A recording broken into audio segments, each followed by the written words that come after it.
Assalamualaikum warahmatullahi wabarakatuh. Salam warahmatullahi wabarakatuh. Yang saya hormati Ibu Kepala SDN 3 Sambirejo dan juga yang saya hormati Bapak Ibu Guru serta staf SDN 3 Sambirejo. Marilah kita panjatkan puji syukur kepada Allah Subhanahu wa taala yang mana kita dapat berkumpul dalam keadaan sehat walafiat dalam kegiatan penyebaran pemahaman dan penerapan pengalaman budaya positif. Serta salawat serta salam kita berikan kepada junjungan Nabi Agung Muhammad SAW. Semoga kita diakui umatnya dunia dan akhirat. Amin ya rabbal alamin. Dalam kesempatan kali ini saya ingin memaparkan salah satu tugas dari guru penggerak dalam modul 1.4, modul mengenai budaya positif yang terdapat dalam sekolah. Penyebaran pemahaman dan penerapan pengalaman budaya positif. Bapak Ibu mungkin tahu apa itu budaya positif? Budaya positif itu sendiri apa? Ada yang tahu dari Bapak dulu? Budaya positif, budaya yaitu kebiasaan positif yang baik. Berarti budaya yang baik. Contoh penerapan yang sudah kita lakukan, kita berikan misalnya seperti kebiasaan, salam, sapa,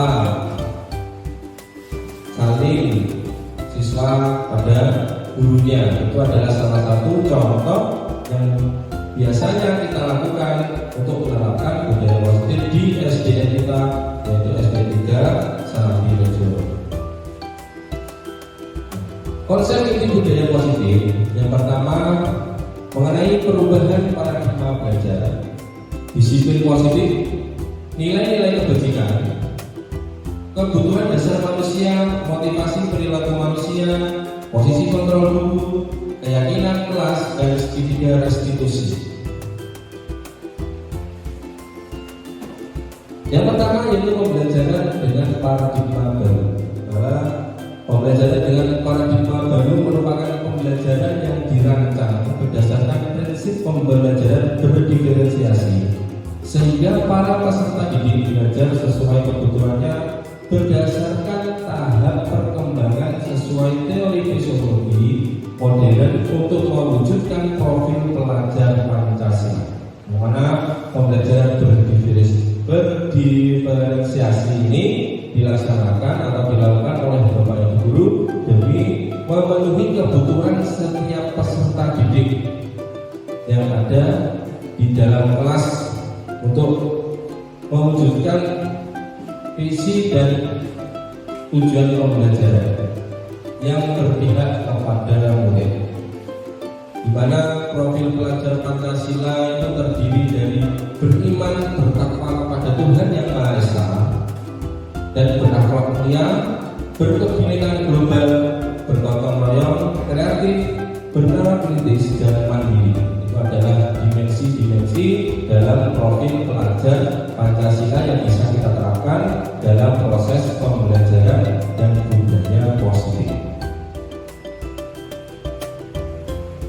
Sedangkan dalam miskonsepsi tentang teori kontrol, bahwa ilusi guru mengontrol murid, ilusi bahwa semua kekuatan positif efektif dan bermanfaat, ilusi bahwa kritik dan membuat rasa bersalah mampu menguatkan karakter, ilusi bahwa orang dewasa berhak memaksa. Jadi miskonsepsi tentang teori kontrol itu bahwa guru itu yang mengontrol murid dan berhak memaksa murid.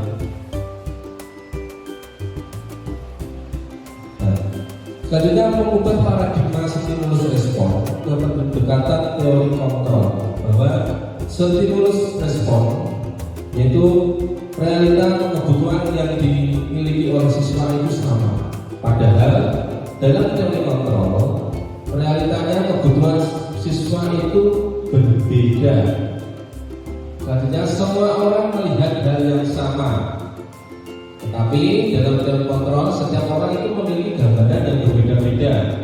Pak Juni memiliki pandangan berbeda dengan Detik maupun Pak Dedi dan lainnya.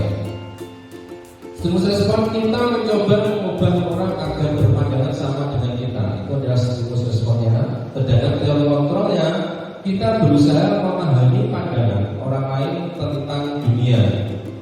Stimulus respon, perilaku buruk dilihat sebagai suatu kesalahan. Jadi apa yang dilakukan anak salah itu adalah suatu kesalahan. Padahal dalam teori kontrol itu semua perilaku memiliki tujuan.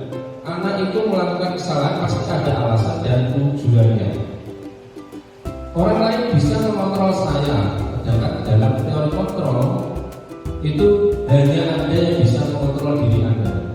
Dalam hal ini ada suatu perbedaan bahwa kita bisa mempengaruhi orang, tetapi ada teori kontrol yang hanya kita sendiri yang bisa mengontrol diri kita sendiri. Saya bisa mengontrol orang lain, Anda tidak bisa mengontrol orang lain. Itu adalah teori kontrol. Pemaksaan ada pada saat bujukan gagal. Contoh, mungkin kita menyuruh siswa kita melakukan suatu kegiatan tetapi menolak. Dengan bujukannya itu yang gagal, berarti kita harus menggunakan paksaan. Itu adalah stimulus respon. Sedangkan teori kontrol, kolaborasi dan konsensus menciptakan pilihan-pilihan baru. Mungkin ada pilihan-pilihan lain agar siswa itu tidak menolak dan tidak kita paksa.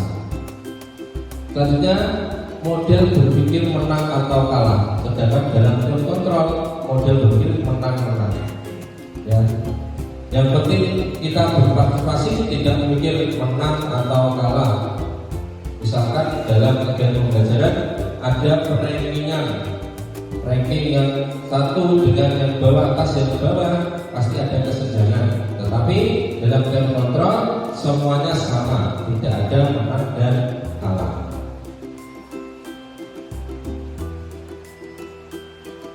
Kita masuk dalam disiplin positif. Disiplin berasal dari kata disiplina yang artinya belajar. Disiplin mengacu pada disiplin diri yang memiliki tanggung jawab terhadap apa yang telah dilakukan berdasarkan nilai-nilai yang telah diyakininya. Disiplin positif merupakan salah satu cara penerapan disiplin yang bertujuan untuk menumbuhkan kesadaran serta memberdayakan peserta didik tanpa imbalan penghargaan, ancaman atau hukuman. Sebagai pendidik, tujuan kita adalah menciptakan peserta didik yang memiliki disiplin diri sehingga mereka berperilaku mengacu pada nilai-nilai kebajikan universal dan memiliki motivasi intrinsik dalam perubahan perilaku di arah yang lebih baik. Dalam disiplin positif ini kita harus memiliki tanggung jawab terhadap nilai-nilai apa yang dimiliki dalam diri kita masing-masing dan yang kita yakini.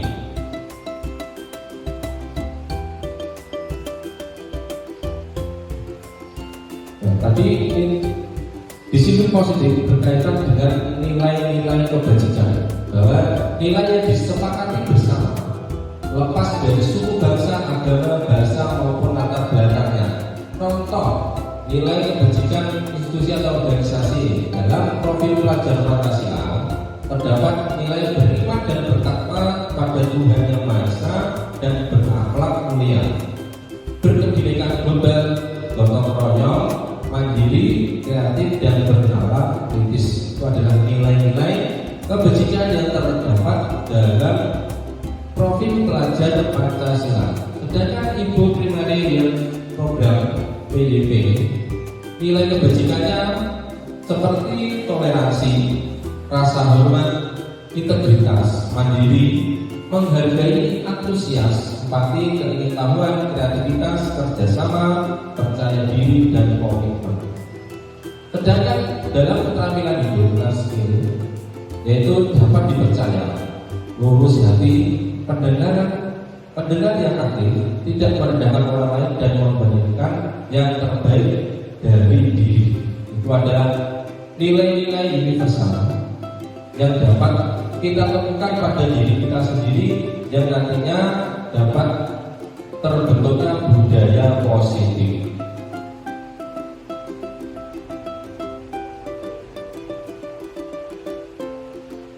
Selanjutnya, kebutuhan dasar manusia. Tentunya setiap manusia mempunyai kebutuhan masing-masing.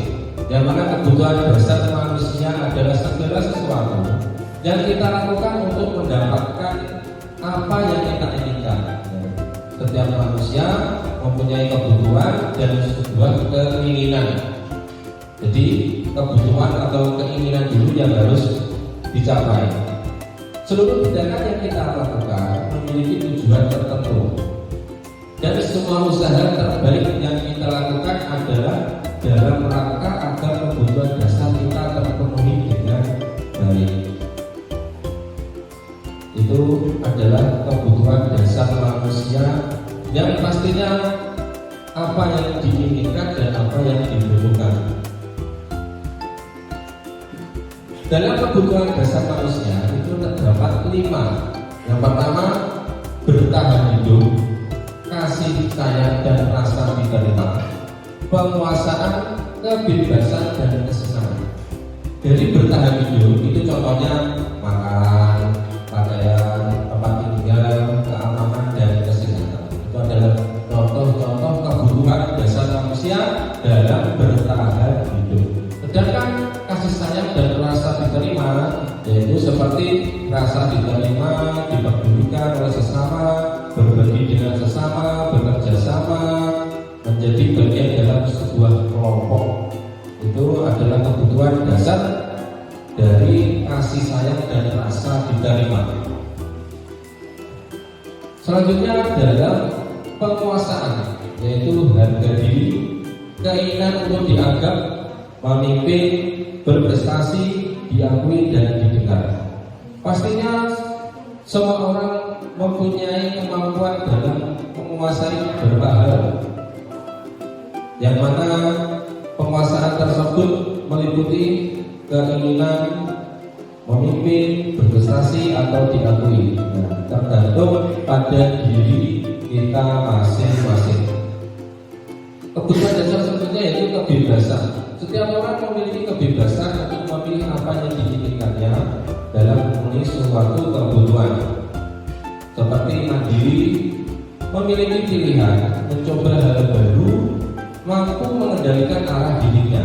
Jadi mau kemana, pilihan apa yang dipilih itu adalah suatu kebebasan yang mana merupakan kebutuhan dasar manusia. Yang terakhir, kebutuhan kesenangan seperti bermain, humor, antusiasme dan tertawa. Tentunya sebagai manusia kita pastinya pernah merasa senang dengan apa yang kita lakukan dan orang lain yang dilakukannya. Bisa bermain, tertawa dengan teman sejawat dan lain sebagainya.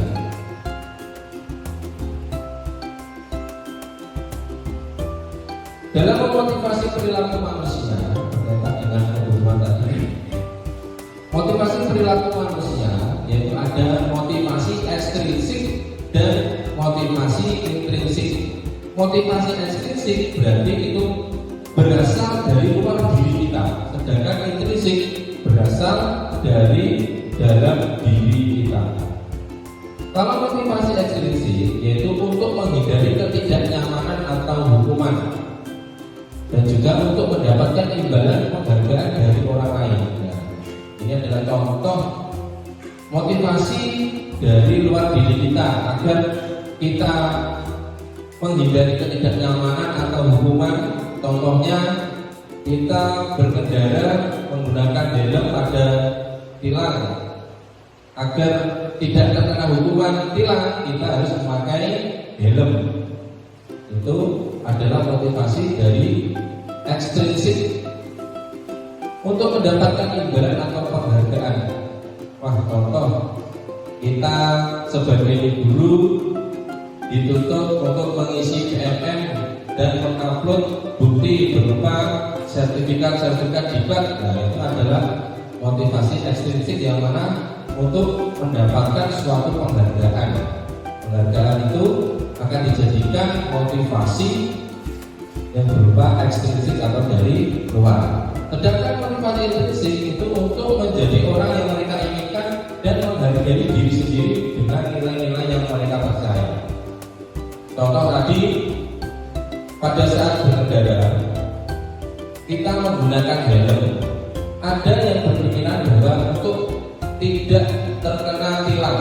Sedangkan kalau motivasi intrinsik itu adalah demi keselamatan. Nah, kita menggunakan helm itu demi keselamatan. Berbeda dengan ekstrinsik, itu demi kenyamanan. Dalam artian tidak terkena hukuman. Itu adalah perbedaan motivasi ekstrinsik dan intrinsik.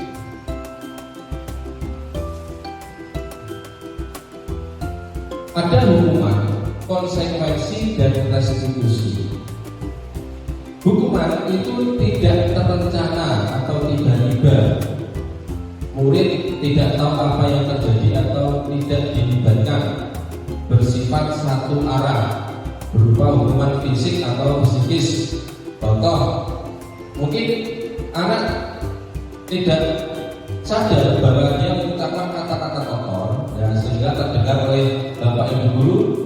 Dengan sengaja bapak ibu guru memberikan suatu hukuman dengan contoh hormat di depan bendera. Itu adalah hukuman yang tidak terencana atau tiba-tiba. Itu merupakan hukuman. Yang kedua, konsekuensi. Itu sudah terencana, disepakati sesuai aturan. Murid tetap dibuat tidak nyaman jika guru selalu memonitoring murid. Contoh, ada murid kita yang tidak memakai sepatu, padahal sudah diberitahu bahwa tidak memakai sepatu. Yang pertama yang dilakukan kita memanggil, terus memberikan pengarahan, dan setelah itu kalau tetap tidak melakukan atau tidak memakai sepatu, berarti nanti akhirnya sepatunya disita. Yang mengambil orang tua. Itu adalah konsekuensi yang sudah terencana dan disepakati sebagai peraturan. Tetapi berbeda lagi dengan restitusi, yaitu restitusi proses menciptakan kondisi bagi murid untuk memperbaiki kesalahan. Proses kolaboratif yang mengajarkan murid untuk mencari solusinya sendiri. Dalam tahap ini kita berkolaborasi dengan murid, kita tanyakan dari kesalahan tersebut, kita mencari solusinya, dan solusi itu berasal dari murid sendiri, yang mana solusi dibuat oleh murid dan dilaksanakan oleh murid itu sendiri. Itu perbedaan hukuman, konsekuensi, dan restitusi. Bahwa hukuman itu secara tiba-tiba, sedangkan konsekuensi sudah terencana, dan restitusi menciptakan kondisi untuk murid melakukan perbaikan dalam kesalahannya.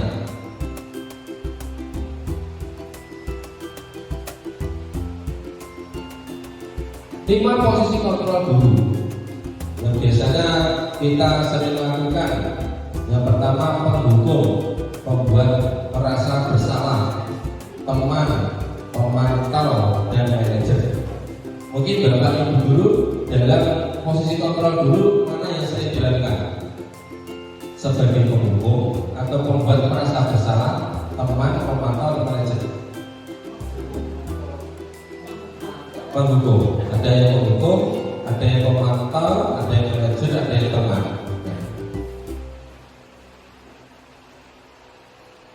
Contoh penerapan 5 posisi kontrol guru. Ada sebuah kasus siswa tidak memakai atribut lengkap saat upacara bendera. Dalam posisi kontrol penghukum, tentunya siswa kita minta untuk hormat pada bendera selama 1 jam. Itu adalah contoh kita sebagai guru dalam posisi penghukum.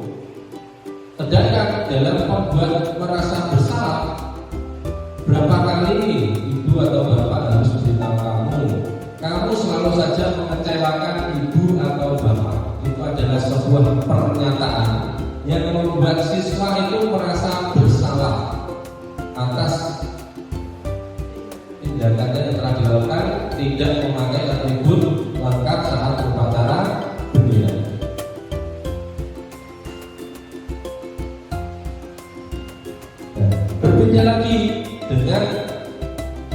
posisi kontrol kita sebagai teman, yaitu ayo dong ikuti aturan sekolah, tolong bantu ibu atau bapak ya sekali ini.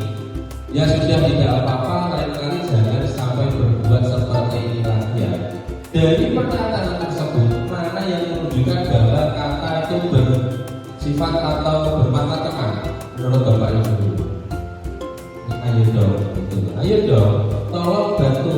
Nah, itu adalah salah satu kata yang mana biasanya diucapkan temannya.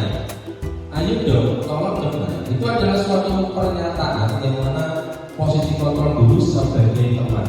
Sedangkan dalam memantau, pernyataannya sebagai berikut.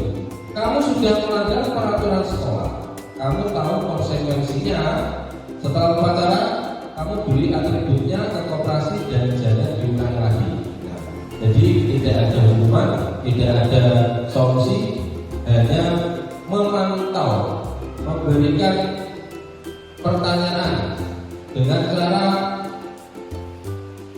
setelah kamu upacara, kamu beri atributnya ke koperasi dan jangan diulangi lagi. Itu memantau, hanya memantau saja, tidak memberikan hukuman atau solusi apapun. Nah, sedangkan di posisi manajer, apakah kamu tahu kesalahanmu? Kira-kira bagaimana kamu perbaiki kesalahanmu? Yang seharusnya pilihan terbaik kita sebagai dalam posisi kontrol yaitu sebagai manajer. Kita mencari tahu atau memberikan pengetahuan tentang kesalahan apa yang telah dilakukan. Setelah itu kita menanyakan bagaimana memperbaiki kesalahan tersebut. Dari pertanyaan tersebut, anak akan memberikan jawaban. Dari jawaban tersebut nanti akan kita jadikan solusi yang terbaik apa yang nantinya akan dilakukan sendiri oleh siswa. Kalau menurut saya, posisi manajer adalah posisi kontrol guru yang baik. Kalau menurut Bapak Ibu bagaimana? Dari kelima posisi kontrol, apakah menghukum, membuat merasa bersalah, terus teman, atau memantau? Manajer. Jadi kita hanya memberikan pertanyaan yang mana pertanyaan tersebut nanti bisa memperbaiki kesalahan murid. Nah, contoh posisi kontrol apakah aturan? Saya kecewa sekali dengan kamu. Ini termasuk posisi kontrol yang mana menurut Bapak Ibu? Ya, membuat merasa bersalah. Terus, apa rencanamu untuk menyelesaikan masalah ini? Menurut Bapak Ibu, ini termasuk apa? Posisi kontrol yang apa? Apa rencanamu untuk menyelesaikan masalah ini? Memantau, ya, memantau. Ayolah, lakukan dari bapak atau ibu ya. Ini termasuk apa? Posisi guru sebagai teman. Terus sekali.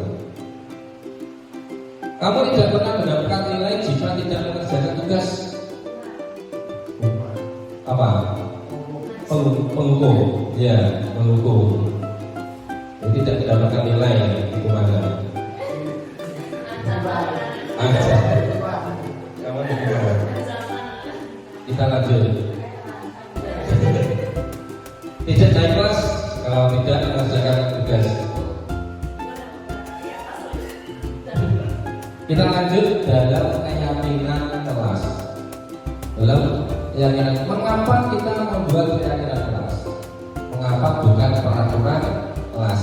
Mungkin dari Bapak Ibu guru bisa memberikan pernyataan mengenai perbedaan tersebut antara keyakinan dan peraturan.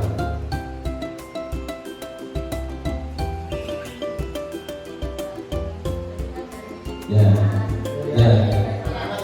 Keyakinan tadi bahwa nilai universal terdapat dalam diri kita masing-masing. Apa yang terdapat dalam diri kita jadikan sebuah keyakinan, yang mana keyakinan tersebut bisa kita lakukan demi terciptanya budaya yang positif. Pembentukan keyakinan kelas yaitu bersifat abstrak berupa pernyataan universal dibuat dalam pernyataan positif sedikit saja agar dapat diingat sesuai dengan kondisi kelas dan sekolah sehingga mudah diterapkan. Semua warga sekolah atau warga kelas dilibatkan saat membuat keyakinan kelas. Apakah Bapak Ibu sudah membuat sebuah keyakinan kelas? Belum. Nah, untuk kemudian bisa dibuat sebuah keyakinan kelas yang mana berupa pernyataan universal seperti nilai-nilai kebajikan tadi, menghormati, menjaga. Dibuat pernyataan positif. Contoh, jangan buang sampah sembarangan. Kalau kita buat menjadi kalimat yang positif, menjadi bagaimana? Buat Bapak Ibu, jangan buang sampah sembarangan. Kalau kita buat menjadi pernyataan yang positif, jadi buanglah sampah pada tempatnya atau jagalah kebersihan. Nah, jadi jangan menggunakan kata jangan, harus menggunakan kalimat atau pernyataan yang positif. Sedikit saja agar mudah diingat. Nah, sebuah keyakinan kelas itu jangan panjang-panjang, hanya sekilas saja mudah diingat sesuai dengan kondisi kelas dan sekolah sehingga mudah diterapkan. Mungkin dalam keadaan kelasnya banyak coret-coretan, berarti harus menjaga kebersihan. Semua warga sekolah atau warga kelas dilibatkan saat membuat keyakinan kelas. Terutama kita membuat sebuah keyakinan sekolah, berarti yang dilibatkan yaitu kepala sekolah dan Bapak Ibu guru. Kalau keyakinan kelas berarti guru dan murid.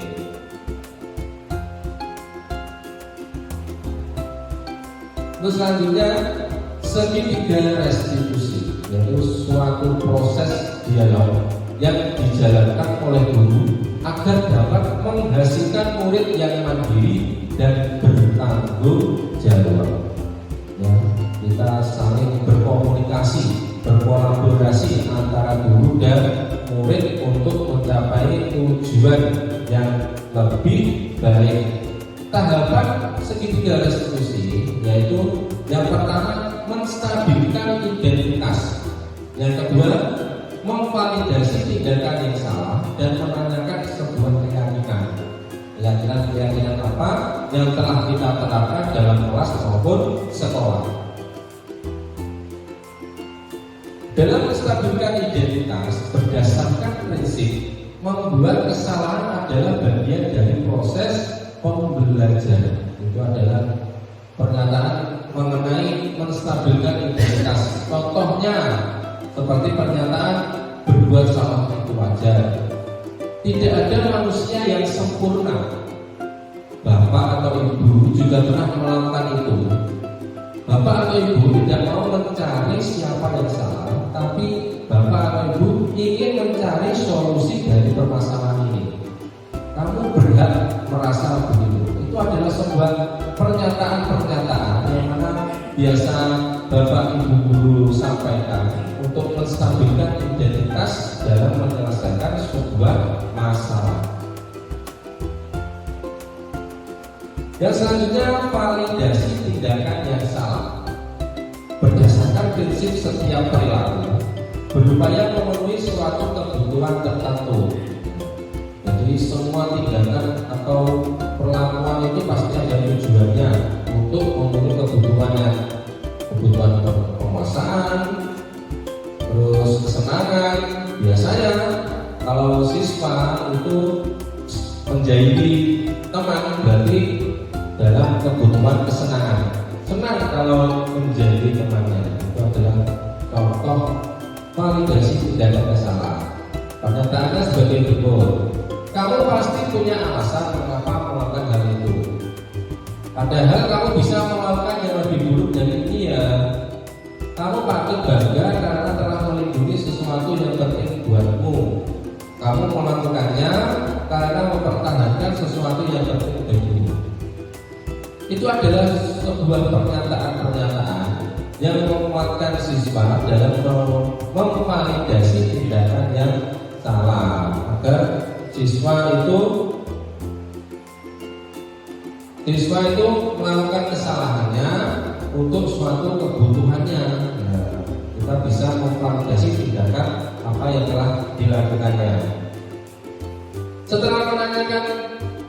Setelah validasi kesalahan, kita menanyakan sebuah keyakinan. Berdasarkan prinsip teori kontrol bahwa pada dasarnya kita termotivasi secara intrinsik. Dari intrinsik itu keyakinan dalam diri kita. Contohnya, apa keyakinan kelas kita? Jadi sebuah masalah itu kita kaitkan dalam keyakinan-keyakinan yang telah kita buat, agar siswa itu merasa keyakinannya tidak dilakukan, sehingga nanti keyakinannya dapat dilakukan dengan baik. Apa keyakinan kelas kita? Nilai-nilai apa yang telah kita sepakati bersama? Seperti apa gambaran sebuah kelas yang ideal menurut kamu? Kamu ingin menjadi orang yang seperti apa? Itu adalah sebuah pertanyaan-pertanyaan untuk menanyakan sebuah keyakinan yang terdapat dalam diri siswa untuk menyelesaikan suatu permasalahan yang terjadi.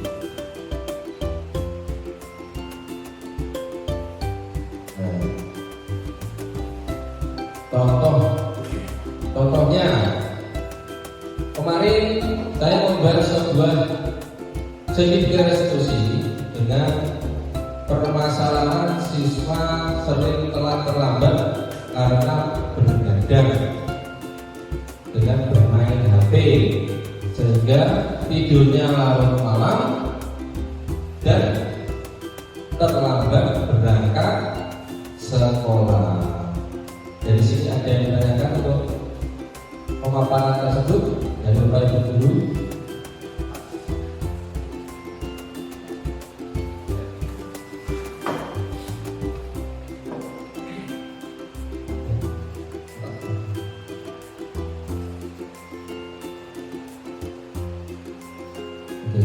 Ada yang ditanyakan dari pemaparan tersebut?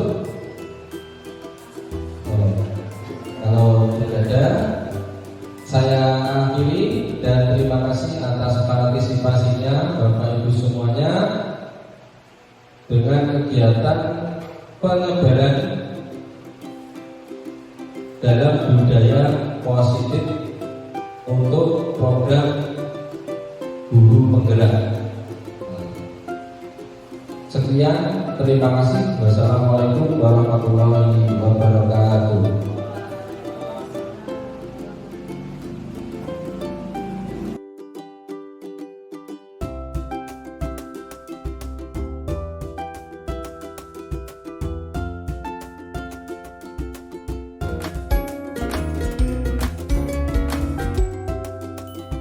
Salam dan bahagia Ibu dan Bapak guru hebat. Pada video kali ini kita akan membahas tentang salah satu program disiplin positif yang diterapkan di lingkungan sekolah yang dikenal dengan nama restitusi.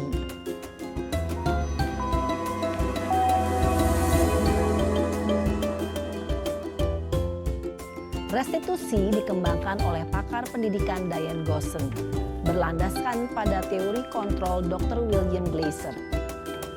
Segitiga restitusi adalah suatu proses dialog yang dijalankan oleh guru atau orang tua agar dapat menghasilkan murid yang mandiri dan bertanggung jawab. Pada saat guru di posisi manajer, aspek yang dikembangkan pada murid adalah motivasi intrinsik, sehingga penanaman nilai-nilai kebajikan dapat tumbuh dan berkembang menjadi suatu kebiasaan positif yang akhirnya membentuk karakter murid. Proses dialog ini terdiri dari 3 langkah yang digambarkan pada ketiga sisi pada segitiga restitusi. Sisi pertama adalah menstabilkan identitas. Sisi yang kedua adalah validasi tindakan yang salah. Dan sisi yang ketiga adalah menanyakan keyakinan. dan Bapak Guru, berikut ini akan ditunjukkan bagaimana seorang guru berada dalam posisi manajer menggunakan penerapan segitiga restitusi.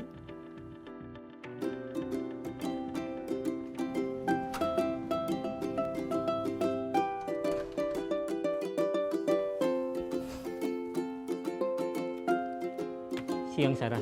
Siang, Pak. Sudah lama nggak ketemu Sarah. Kenapa hari ini ada di sini? Kesel, Pak. Kesel banget. Masa aku dikatain tukang fitnah, Pak? Ya aku marah lah. Aku balik ngatain Eka di depan kelas. Kesel banget. Oh begitu. Ya pasti kamu marah dan kesal. Bapak juga akan marah apabila ada yang menuduh Bapak seperti itu. Kemudian pada saat itu kamu mau melakukan apa? Ya saya langsung ngatain Eka lah, Pak. Kesel banget. Saya bentak-bentak dia depan teman-teman lain. Oh begitu. Pasti kamu melakukan seperti itu karena suatu alasan tertentu bukan? Iyalah, masa saya diam saja, Pak? Ya saya bela diri lah. Masa saya dituduh tukang fitnah? Ya wajar lah. Mempertahankan harga diri itu sesuatu yang penting buat kamu. Untung kamu tidak bertindak lebih gegabah lagi. Hanya membentak-bentak. Iya, Pak. Untung saya masih bersabar dan hanya membentak saja. Sudah gemes padahal. Saya pasti bela diri lah. Ya pasti ya. Tapi kamu memilih untuk tetap bertahan dan bersabar. Kamu memilih untuk tidak berbuat lebih parah lagi bukan? Iya. Nah, sekarang coba kita lihat lagi. Tindakan kamu yang bentak-bentak Eka di kelas. Tindakan kamu itu kira-kira sesuai dengan keyakinan kelas atau prinsip kamu tidak? Enggak lah, Pak. Capek, Pak, jadi pemarah. Jadi keyakinan atau prinsip mana yang kurang sesuai dengan keinginan kamu? Ya, saya sebenarnya sangat menghargai orang lain. Mungkin saat itu saya menjadi emosi, jadi tidak menunjukkan sikap itu. Kamu meyakini tidak? Menghargai orang lain itu penting buat kamu. Yakinlah, Pak. Iya, setuju. Kita harus saling menghargai. Namun, ada juga keyakinan yang kita sepakati yang perlu kita jalankan apabila kita sedang marah, bukan? Ya saya bisa lebih proaktif, mulai dengan diri sendiri. Saya bisa jadi lebih bersabar, mengambil waktu jeda untuk berpikir mau apa selanjutnya. Kira-kira kamu bersedia memperbaiki masalah ini tidak? Bersedia, Pak. Kalau kamu memperbaiki masalah ini, kamu akan menjadi orang seperti apa? Saya akan menjadi orang yang bertanggung jawab kali ya, Pak. Dan senantiasa proaktif. Iya, menurut kamu bagaimana rasanya menjadi orang seperti itu? Ya nyaman lah, bangga bisa bersabar dan menahan diri. Baiklah kalau begitu. Yuk kita pikirkan bagaimana memperbaiki masalah ini.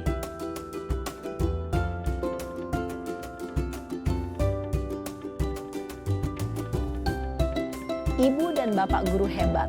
Baru saja kita menyaksikan contoh bagaimana seorang guru berada dalam posisi manajer menggunakan penerapan segitiga restitusi. Mari kita bahas satu persatu.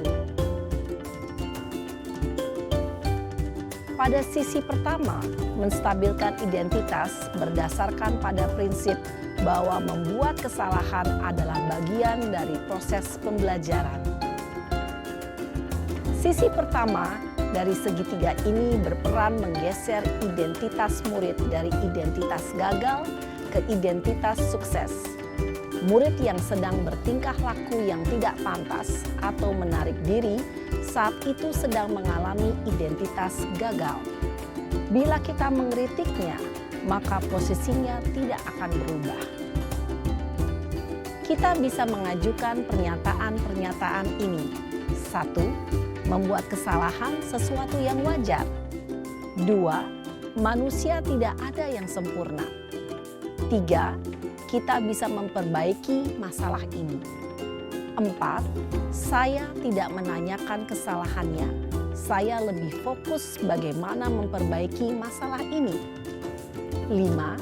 Apakah saat ini kamu tengah menjadi orang yang baik untuk dirimu sendiri? Pada sisi kedua, validasi tindakan yang salah berlandaskan pada prinsip bahwa setiap perilaku berupaya memenuhi suatu kebutuhan tertentu. Guru yang telah memahami teori kontrol akan bergeser dari pemikiran stimulus respon menjadi proaktif dan mencoba untuk mengenali tujuan dari perilaku murid. Mengenali dan mengakui kebutuhan murid ini dapat memperbaiki hubungan dengan murid tersebut. Pernyataan atau pertanyaan bisa disampaikan dengan nada suara tidak menghakimi atau memojokkan, sehingga dapat mengembalikan murid pada posisi positif. 1. Kamu bisa saja bertindak lebih gegabah lagi dari ini. 2. Kamu bukan melakukannya tanpa suatu alasan tertentu. 3. Kamu melakukannya karena mempertahankan sesuatu yang penting bagimu. 4. Mungkin kamu bisa mempelajari suatu perilaku baru yang lebih efektif. Bersediakah kamu mempelajarinya? Selanjutnya, kita akan simak sisi terakhir, yaitu menanyakan keyakinan. Teori kontrol menyatakan bahwa pada dasarnya kita termotivasi secara intrinsik. Pada saat perilaku yang salah telah divalidasi dan identitas sukses telah stabil, maka murid telah siap mengaitkan keyakinan-keyakinannya dengan tindakannya yang salah dan pemikirannya telah bergeser ingin menjadi orang yang dituju.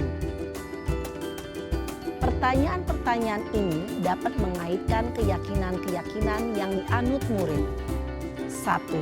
Sebagai keluarga atau kelas, apa yang kita yakini? 2. Nilai-nilai apa yang telah kita sepakati? 3. Seperti apa gambaran sebuah kelas yang ideal bagi kamu? 4. Kamu ingin menjadi orang seperti apa?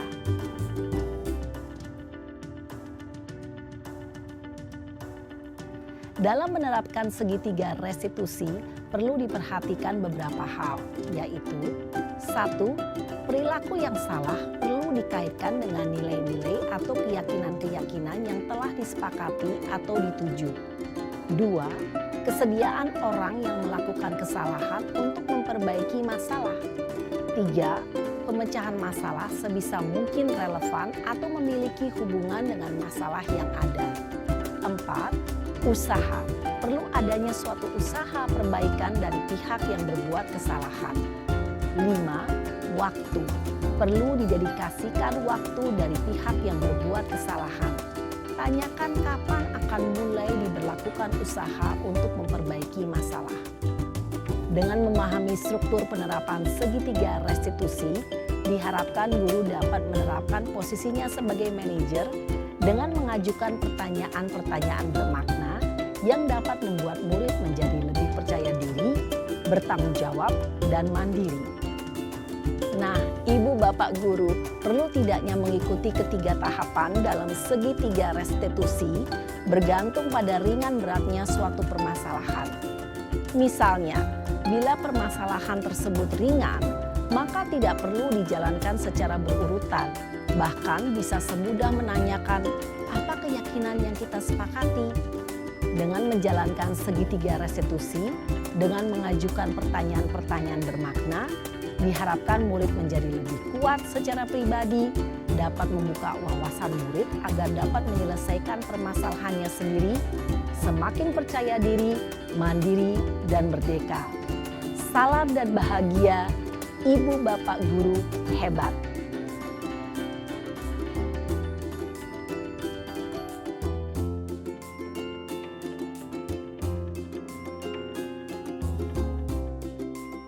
Assalamualaikum warahmatullahi wabarakatuh.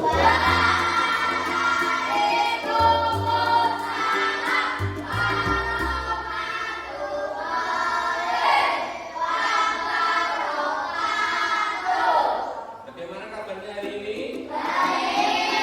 Sehat? Alhamdulillah. Pada kesempatan kali ini kita dapat bertemu dengan keadaan sehat walafiat. Ya. Hari ini ada yang tidak masuk? Teman kalian yang tidak masuk, Dian dan Ali. Pati dan Pra.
Kalau sudah, silakan kalian tuliskan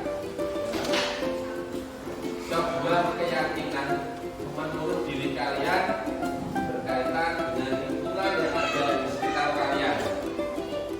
Keyakinan apa yang harus kalian percayai dalam tindakan di kelas maupun saat pembelajaran.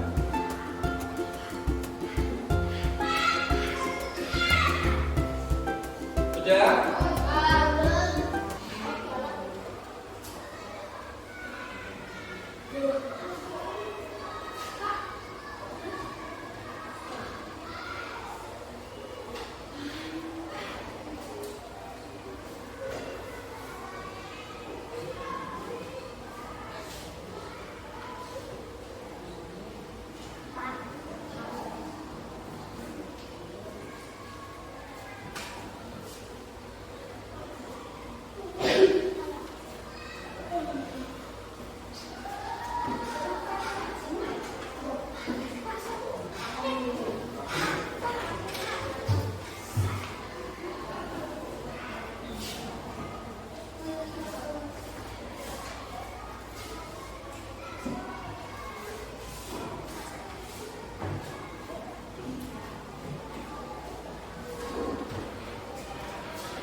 Sudah?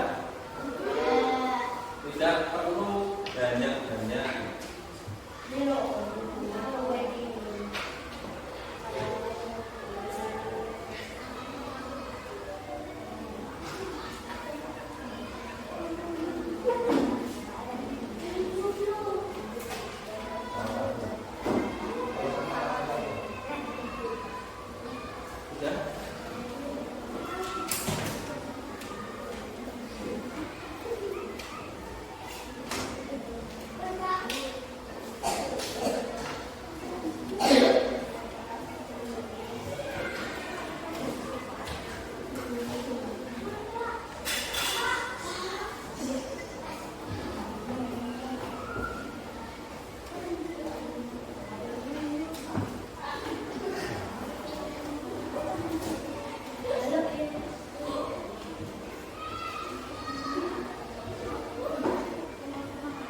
Sudah ya? Sudah semua? Oke. Setelah kalian menuliskan dan sudah kita tempel ya, mari kita analisis ya kalimat keyakinan yang telah kalian buat. Yang pertama, tidak boleh bertengkar, tidak boleh makan di kelas. Jadi yang pertama, tidak boleh bertengkar, berarti harus rukun, yaitu saling menghargai. Kita tulis satu, saling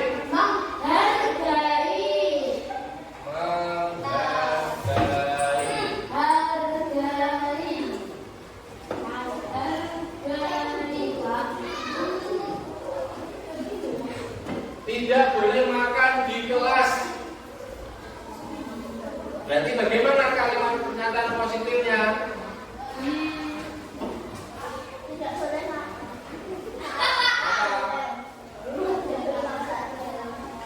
Harus apa? Disiplin.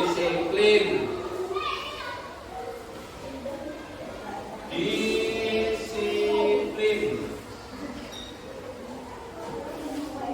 Tidak boleh saat guru menerangkan berantem. Berarti bagaimana? Berarti termasuk saling menghargai. Jadi saat seorang guru atau saya menjelaskan, kalian harus memperhatikan. Itu maksud saling menghargai. Tidak boleh makan di kelas. Sudah termasuk di penting. Tidak boleh berantem. Kalau berantem berarti harus saling menghargai. Tidak boleh makan di kelas, berarti masuk di disiplin. Jangan bermain di kelas waktu pelajaran, berarti masuk disiplin. Jangan membuang sampah di kelas, berarti apa?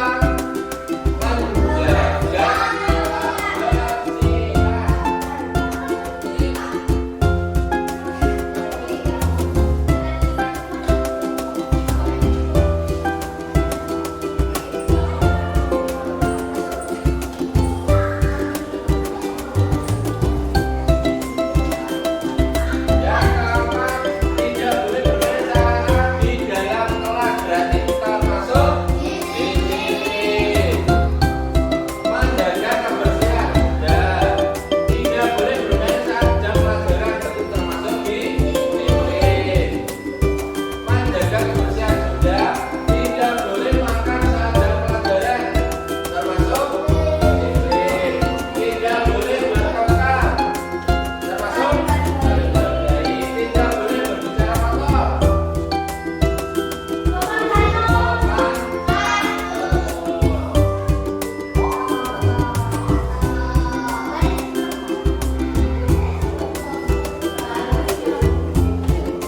tidak boleh bermain saat jam pelajaran. Disiplin. Tidak boleh rame. Jadi apa? Saling menghargai. Tidak boleh makan di kelas. Disiplin. Tidak boleh rame di saat pelajaran. Disiplin. Jangan makan di kelas.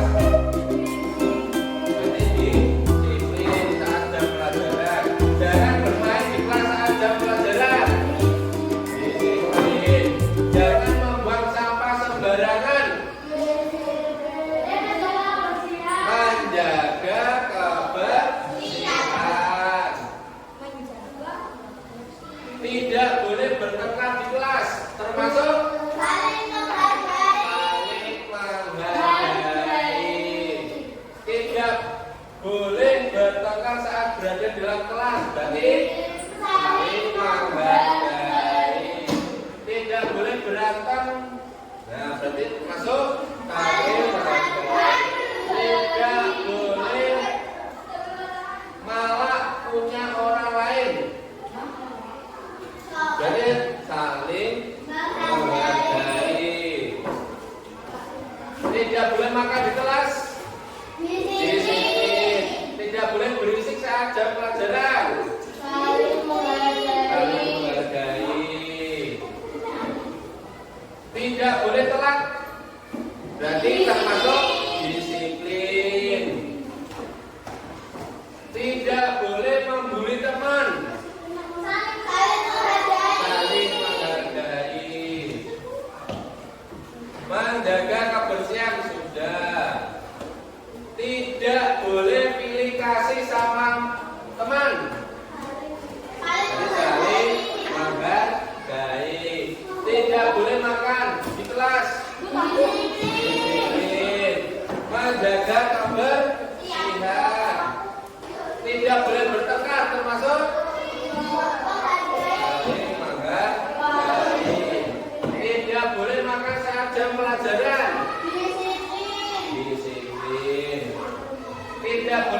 dalam kelas disiplin. Tidak boleh gaduh saat guru menjelaskan, berarti saling menghargai. Tidak boleh membuang sampah di dalam kelas. Menjaga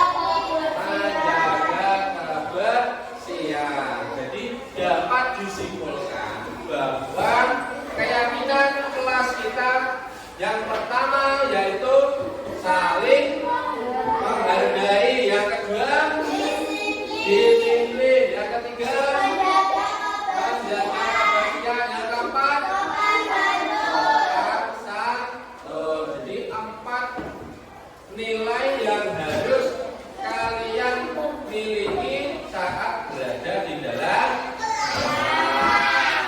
Ya, mengerti? Oke, mungkin itu yang dapat saya sampaikan. Mungkin ada yang ditanyakan mengenai keyakinan kelas? Kalau tidak, saya akhiri. Wassalamualaikum warahmatullahi wabarakatuh.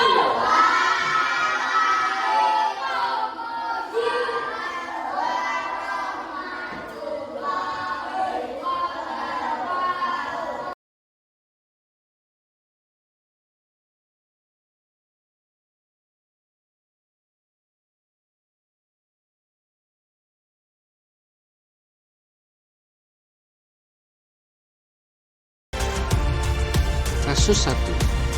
Siswa sering tidur larut malam yang mengakibatkan selalu datang terlambat berangkat sekolah. Apakah kamu tahu kenapa Bapak panggil terlambat sekarang? Sebelumnya Bapak mau tanya, apakah Wahyu sering datang terlambat?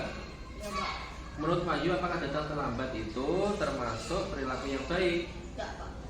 Dan apakah itu merupakan sebuah kesalahan? Wahyu, berbuat kesalahan itu manusiawi dan setiap orang pun pernah melakukan sebuah kesalahan. Yang terpenting kita bisa belajar dari sebuah kesalahan tersebut dan berusaha untuk memperbaikinya. Setuju? Mari kita cari solusinya bersama ya. Wahyu sering datang terlambat pasti ada alasannya. Kenapa Wahyu sering datang terlambat ke sekolah? Karena saya sering bergadang, Pak, sambil bermain HP. Apakah kamu tahu keyakinan kelas yang telah kita sepakati? Tahu, Pak? Kalau datang terlambat itu sesuai dengan keyakinan kelas kita atau tidak? Tidak. Menurut kamu, keyakinan kelas apa yang telah kamu langgar? Disiplin, Pak. Menurut kamu disiplin itu penting atau tidak? Ini, Pak, karena membuat saya datang ke sekolah tepat waktu dan bisa menghargai waktu.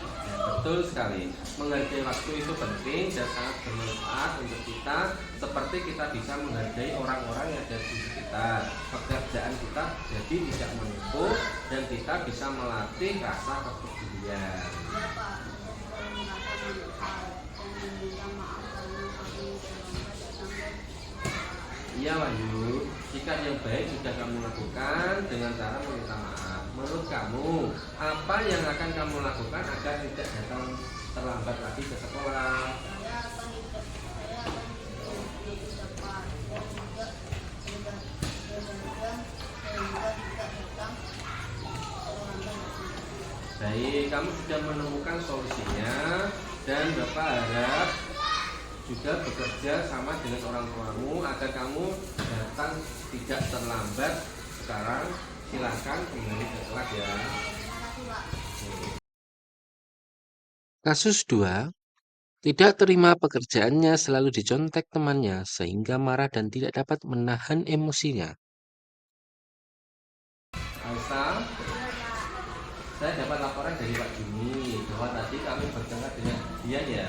Iya, Pak, saya karena dari belajar hasil pekerjaan saya tidak hanya PR tetapi juga tugas-tugas yang lainnya. Ya wajar kalau kamu marah. Mungkin apabila saya di posisi kamu, saya sudah melakukan hal seperti itu. Lalu apa yang kamu lakukan terhadap dia? Saya marah-marah dan maki-maki dia dan tanpa saya sadar sudah tidak bercanda, Pak. Oh seperti itu. Lantas apa alasan kamu melakukan hal seperti itu? Karena Pak, masa saya diam saja. Saya sudah berusaha saya menyelesaikan soal, tapi dia hanya mencontek dan tidak menyelesaikan sendiri.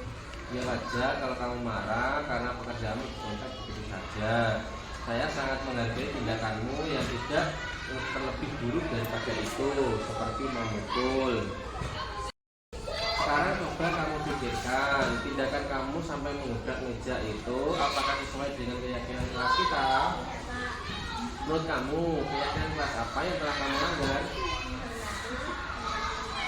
Ya betul, menurut kamu saling menghormati antar teman itu penting atau tidak? Jadi kalau menurut kamu penting, keyakinan apa yang harus kamu lakukan pada saat kamu sedang marah? Harus lebih sabar. Apakah kamu bersedia memperbaiki masalah itu? Apa yang akan kamu lakukan untuk memperbaiki masalah itu? Saya harus lebih sabar dan menahan amarah saya. Kalau ada teman yang menyakitkan, saya akan melakukan Tepat sekali Pak Ustadz tindakanmu. Tetap semangat ya. Sekarang silakan kembali ke kelas. Terima kasih Pak. Ya. Tanggapan dari siswa.